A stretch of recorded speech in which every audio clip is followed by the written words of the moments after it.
today. Finally finishing up the suspension on the GT4. Be working on the thrust arm bushings today. You can see it's already up, wheels already off. I've already done the driver's side just to kind of feel it through, know what I'm doing, so I don't look stupid on camera, hopefully. Talk about these real quick.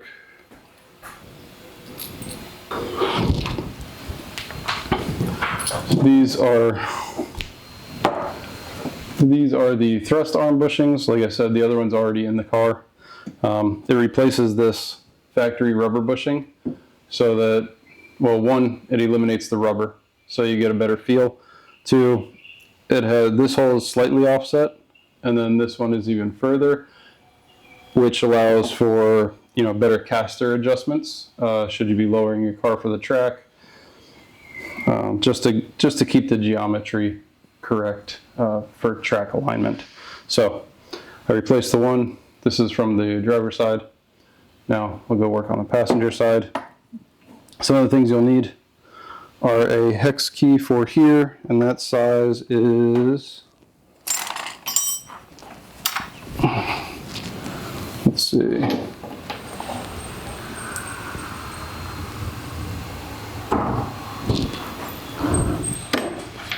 .6mm hex to tighten these.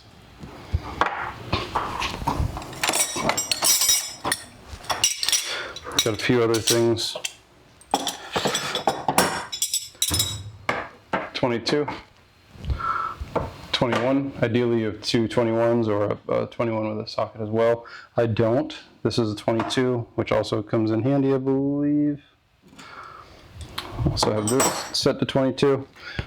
Because I don't have a 21mm socket, this is a 13/16. It's the same as a 21.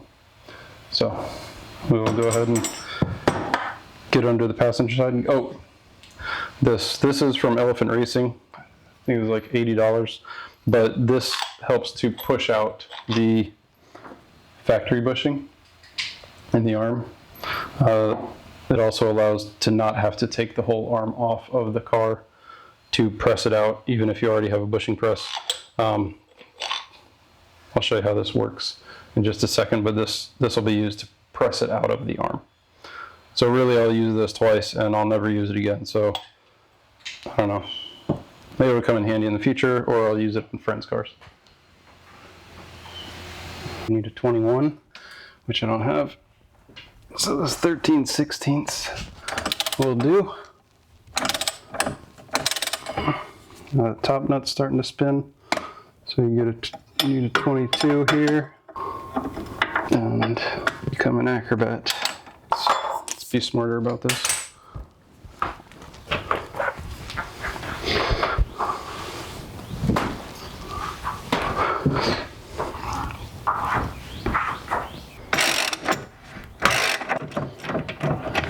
Okay.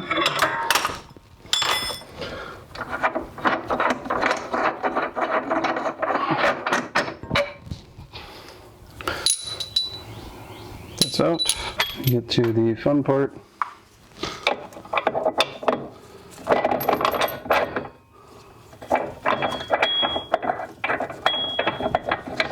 don't want too much sticking up here because it gets in the way. It's still going to come through a little bit, so I'm going to bring it down a little bit, and then this cap will go over. Get that wire out of the way there. And then the nut goes on top.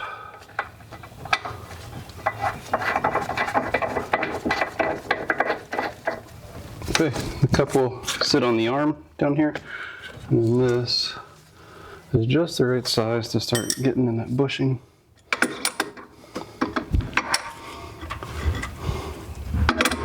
Got this one at a 22 down here.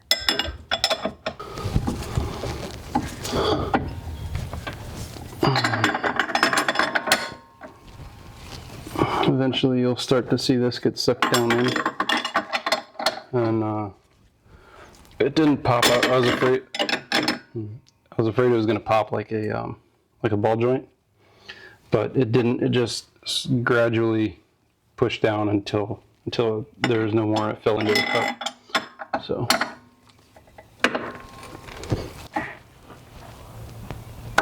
There we go. It just, I don't know if you could hear it, but it just started to move. You can see, let's see if I can zoom in. You can see how it just sunk down in there. Let me go, let me zoom in.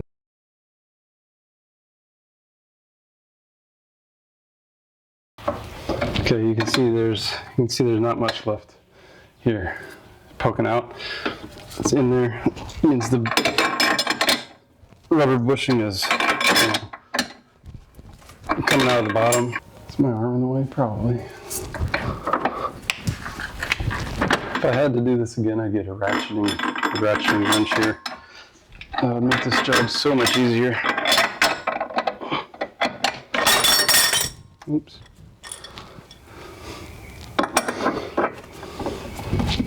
There we go.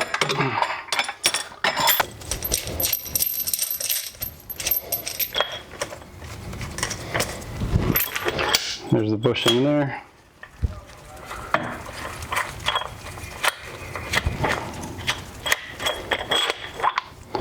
Just drops it into the cup.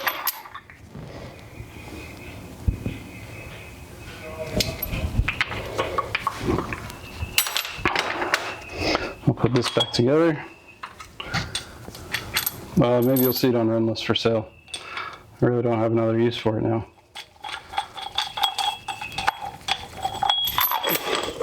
But I could not have done this job in the garage without this here. So glad I had it. Okay, I forgot on the other side. So there's, you won't be able to see it on camera, but there's like these little teeny tiny markings in there. And I don't think they're really just markings. They're, I think, to hold the bushing in better. But I had to use this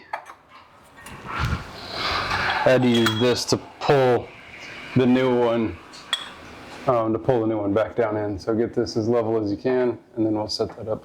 The other thing I had to find online, you want these going forward. The offset, you want it forward. So I'll go ahead and set that up and get that pulled in. And there we go. Oh, this one might come, oh, this one's going in a lot easier. The other side had a heck of a time getting in there.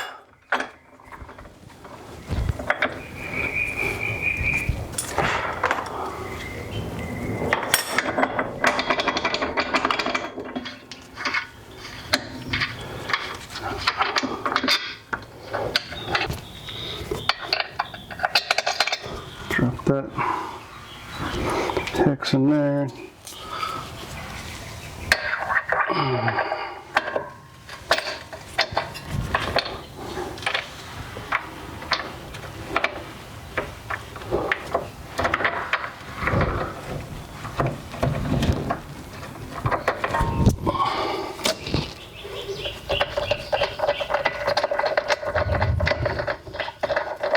Hold it in place.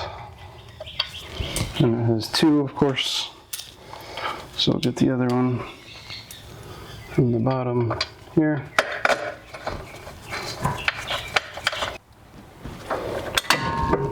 Tighten that one, tighten this one.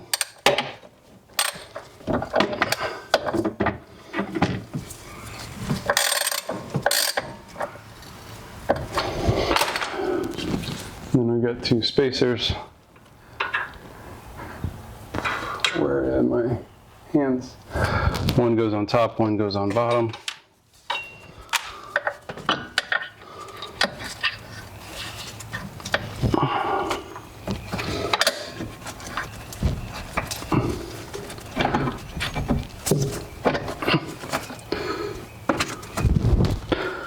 Bolt slides back in from the bottom.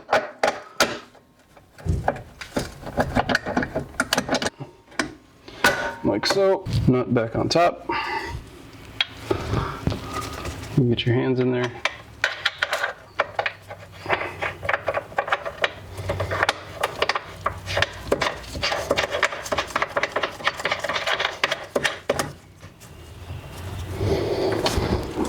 torque.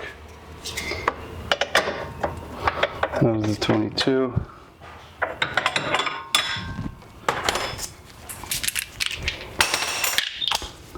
Saw someone online saying torque to 160 foot-pounds, which is just crazy, but that's what I'll shoot for, I guess.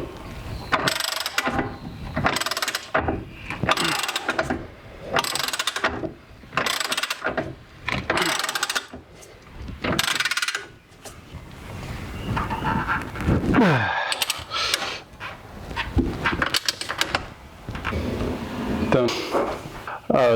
Not difficult.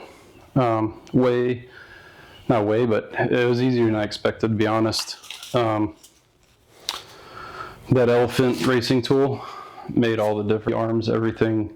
It's typical Porsche stuff. It just comes apart and it goes back together easily. There's 26,000 miles on this car, so it's not like it's brand new. Highly recommend. I do still have to get an alignment because of everything I just did. I tried to get everything as straightened out and close to factory spec, which is where it was, as I could. The car is back from being aligned. I took it to a local shop here in St. Pete, Speed Syndicate. It's not super aggressive. It's maybe like I'd call it a spirited driving kind of alignment. It will see more street use than track use in the coming months. It does feel really, really good. I didn't replace so many rubber bushings that it's too aggressive or too uncomfortable on the street, but it does feel really good, direct. I'm sure a lot of that is due to alignment because it's not like I can drive very hard on the street. So excited to see what it can do at an autocross at the Firm, which is a small track, and go from there. So as of right now, the suspension brakes are finished on this car. It's good to go. And yeah, I might sell it soon. We'll see.